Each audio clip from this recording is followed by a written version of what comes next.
Hello and welcome back to all the token tanks being reviewed. Today we're going to be talking about the BZ-58-2. So as always, welcome to Thanks UG, where I'm going to be going through the base values of the stats, then we'll move into the armor model, and then we'll have a look at how I would set up the tank as well. Starting out, 2066 DPM.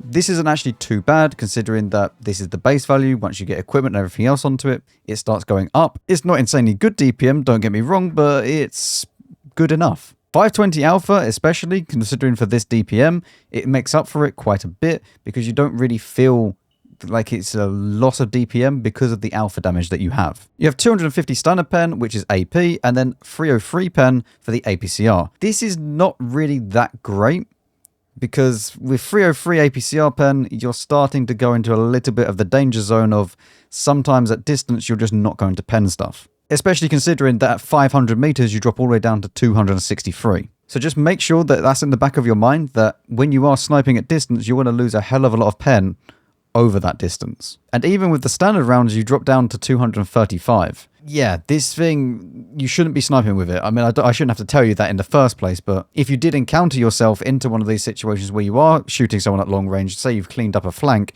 and then you're shooting someone at 500 meters away, and it ends up being a mouse, you could probably end up bouncing because you just don't have the pen. You have a reload time of 15 seconds, which again isn't too bad for this much alpha. You don't really feel that DPM loss because 15 seconds, you get equipment, consumables, it goes down. 0.37 dispersion, which is actually fine. This isn't too derpy of a gun.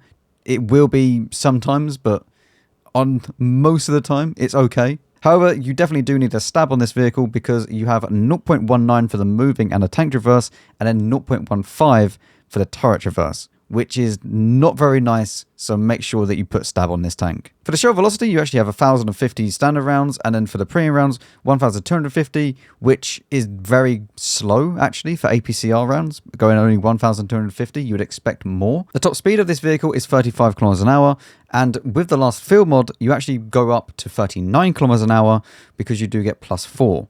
So this is actually completely fine to leave without a turbo. Maybe if you're grinding the vehicle and you haven't reached the last field model yet, then you might want to use a turbo. But even then, I think the 35 is still fine. This is not a tank that you want to be bombing it around the map with.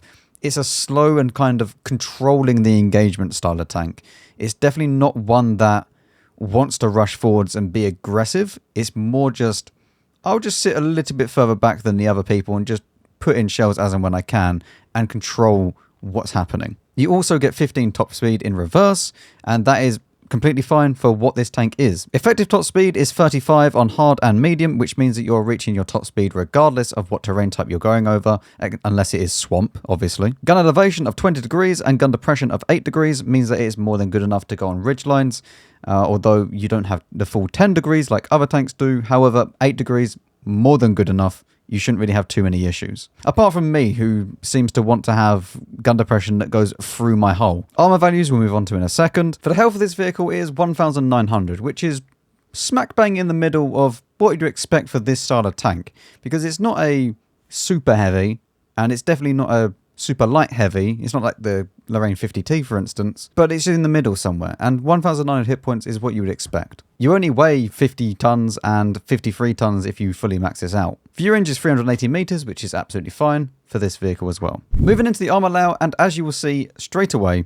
probably the biggest thing that you will see is that one, it has an absolutely massive lower plate. This needs to be hidden at all times because not only is it massive, as you can also tell, it's very weak. Anything that you will meet will pen you here. You also have two rather large cupolas, not massive, but fine to be able to hit, and you will get hit in them. You can also tell that this tank actually bows outwards along above the tracks. Now, this is both good and bad because it means that it's a very, very slim shot that they actually manage to hit if you are side scraping, but then if you start rocking up and down when you're trying to side scrape, for instance, you can easily get overmatched underneath. That is only 30mm thick, and anything greater than a 90 caliber gun will go through you there. However, if you are side scraping, that is quite a small shot to hit. And not only is it quite a small shot to hit, but if we actually go and choose the visual model, and we just go and show you this again, it's quite hard to tell where it is.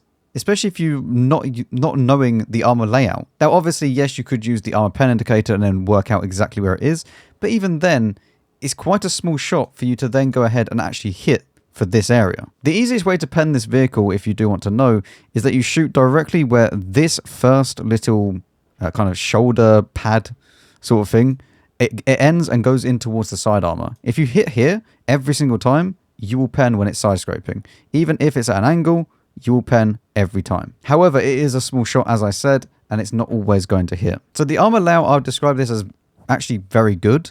You just need to be aware of the side scraping potential of this tank, and that you don't over angle it, because then it does become much easier to be able to pen it as well. But the lower plate is the main thing that you need to look out for and make sure that you hide, because it is absolutely just the biggest target to be able to hit. Also, if you are face hugging one of these things and you are taller than it, you can shoot down onto the hull, and again, anything greater than a 90 caliber gun will go straight through it. Now for the effective values and setting up this tank and showing you how it all comes into fruition. First of all, activate the crew skills, and we are going to remove camo because we will not be using that anyway. We can then go ahead and add in food, and then we'll do the equipment, which in my opinion will be hardening, rammer, and stab. And with all of that, you then get 2600 DPM, which I think is very acceptable for a 520 alpha damage gun, especially considering the reload time is 11.8 seconds.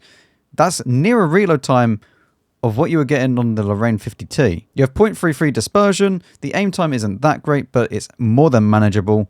And the dispersion factors for the gun are also now very nice. You have 2,100 hit points and 480 track health with 428 meters view range. If you do go ahead and set up the vehicle as you should with the field mods, the first one is going to be the right hand side if you're using hardening. If you're not using hardening, and say you swap this out for a turbo, for a bounty turbo like this, make sure you choose the left hand side just to give you that extra mobility, because the extra track health is pretty useless. But the right hand side for the first one, and then you go for the left hand side, then the right hand side, then the left hand side, and you have a tank that I feel is just a comfy vehicle.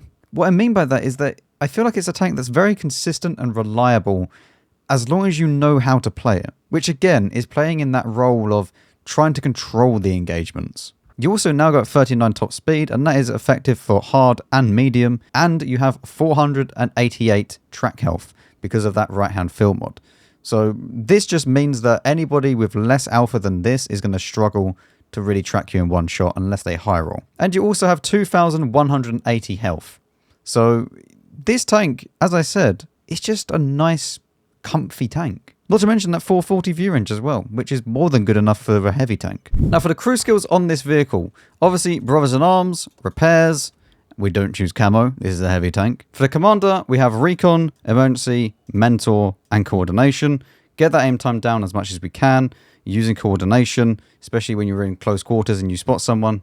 It's just free aim time at the end of the day. For the gunner, snapshot, eagle eye, quick aiming, and armorer. I think all of these are pretty self-explanatory why you would want them. For the driver, smooth ride, off-road driving, engineer, and then controlled impact.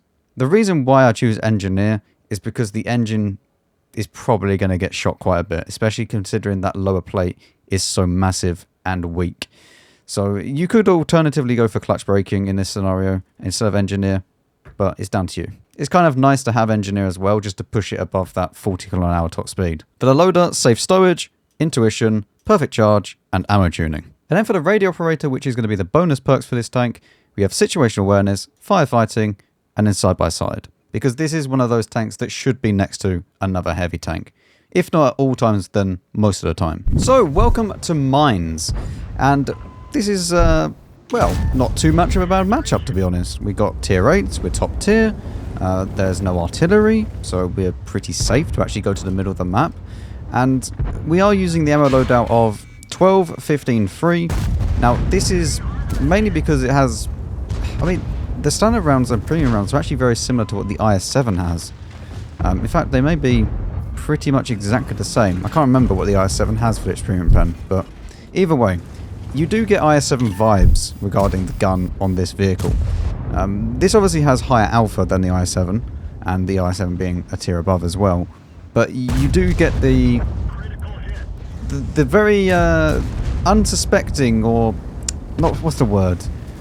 You're not very confident when you meet heavily armored tanks, because it's there's sometimes where you face like a mouse, and even with premium pen, you're going to end up struggling, because it's just, if he angles a little bit, that's it, you know, you're bouncing.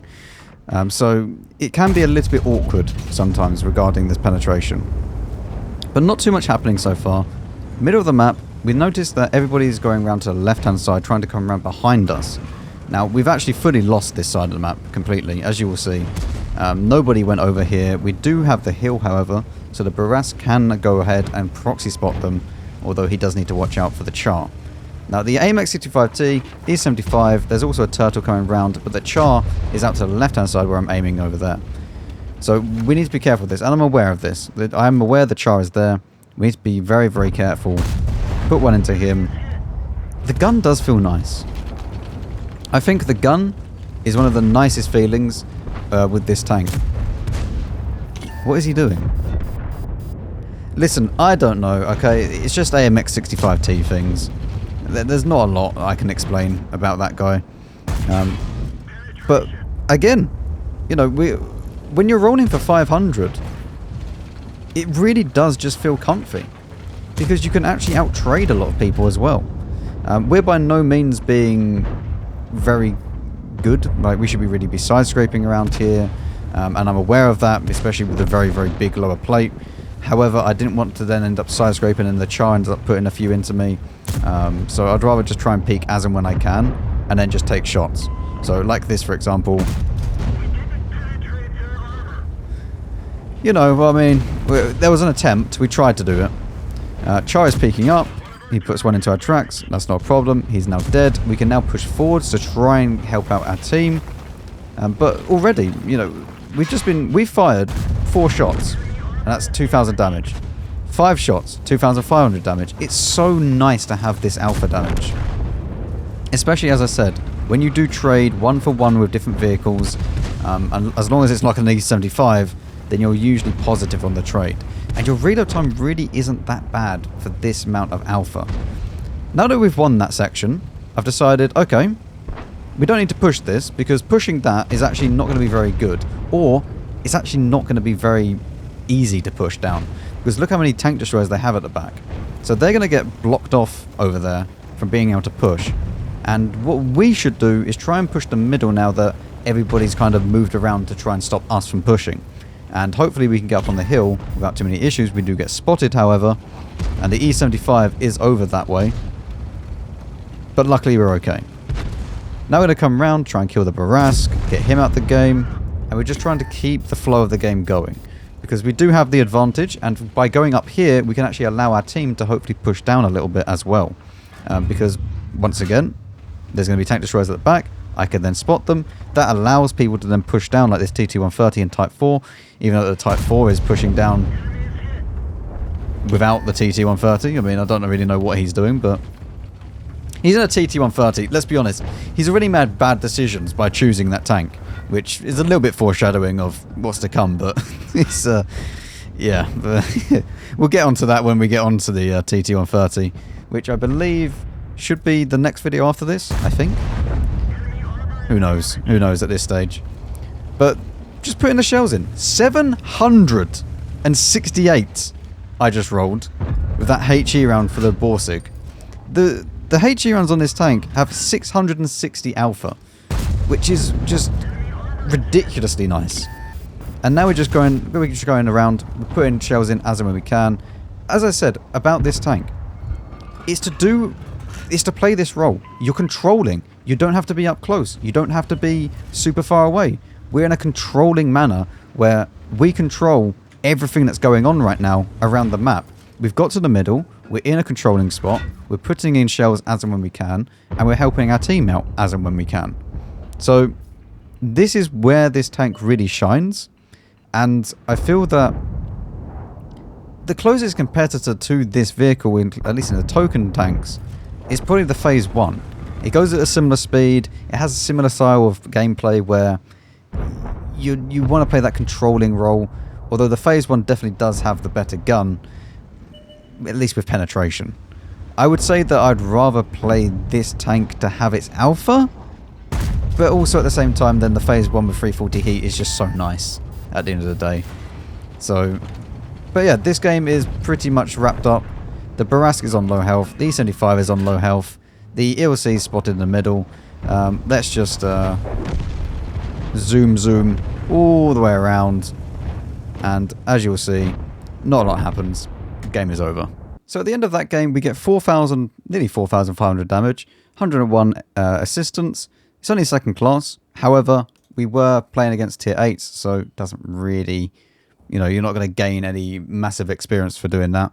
Top on damage, not top on XP. We're actually fourth on XP, but that was just a general good game to show you that as long as you're aware of what's happening with the map, you can be quite controlling with this vehicle. So the BZ-58-2, in my opinion, I really do like it, but it's 20 tokens. It's very expensive.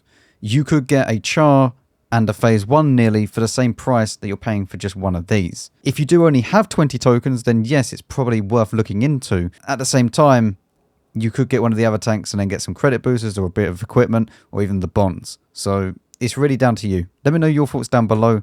Make sure you leave a like and subscribe if you enjoyed. I'll see you on the next one.